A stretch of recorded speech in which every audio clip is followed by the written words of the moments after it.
X একক দৈর্ঘ্যের ধার বিশিষ্ট একটি নিরেট ঘনক থেকে সর্ববৃহৎ একটি নিরেট গোলক কেটে নেওয়া হলো। গোলকের ব্যাসের দৈর্ঘ্য কত?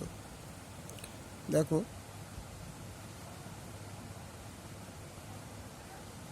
এটা একটা ঘনক, এটা ঘনক, এটা ঘনক। এই ঘনক থেকে একটা গোলক তৈরি করতে হবে। তার মানে কি,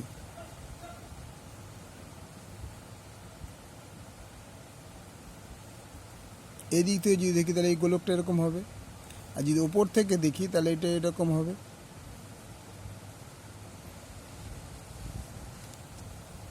এদিক থেকে করলে গোলক দেখাবে, ওখান থেকে করলে গোলক দেখাবে। তাহলে নিরেট গোলকের বাহুর দৈর্ঘ্য নিরেট ঘনকের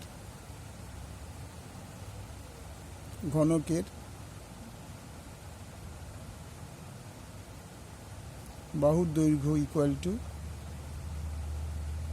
এক্স একক। সুতরাং আয়তন ইকুয়াল টু এক্স কিউব ঘন একক। এবার বলছে এই নিরেট ঘন একক থেকে সর্ববৃহৎ গোলক কেটে নেওয়া হবে। এখান থেকে সবচেয়ে বেশি বড় গোলক কেটে নেওয়া হবে।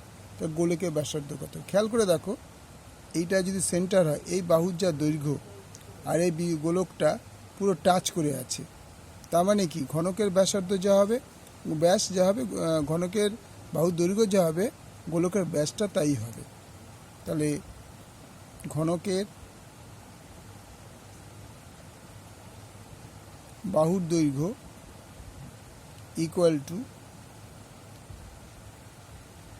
গোলকের ব্যাস। তাহলে গোলকের ব্যাসটা কি, এটা আমাকে লিখতে হবে। মনে করি গোলকের ব্যাস আর,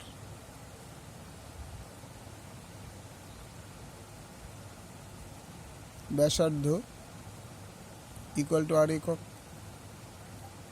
তাহলে কী হবে, বাহুর দৈর্ঘ্য ইকুয়াল টু আর, তাহলে গোলকের ব্যাস কী হবে, বাহুর দৈর্ঘ্য হচ্ছে এক্স আর গোলকের ব্যাস হচ্ছে 2r।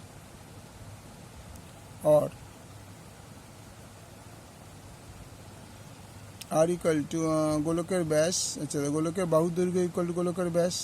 তো গোলকের ব্যাস আমরা ধরেছি আর, ব্যাসার্ধ হচ্ছে আর, তাহলে হচ্ছে আর, তাহলে r/2 হবে।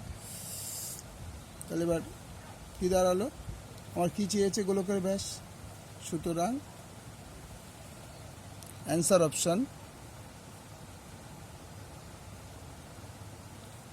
অপশান 2r বি, 2r একক। ওকে, থ্যাংক ইউ। লাইক করো, সাবস্ক্রাইব করো।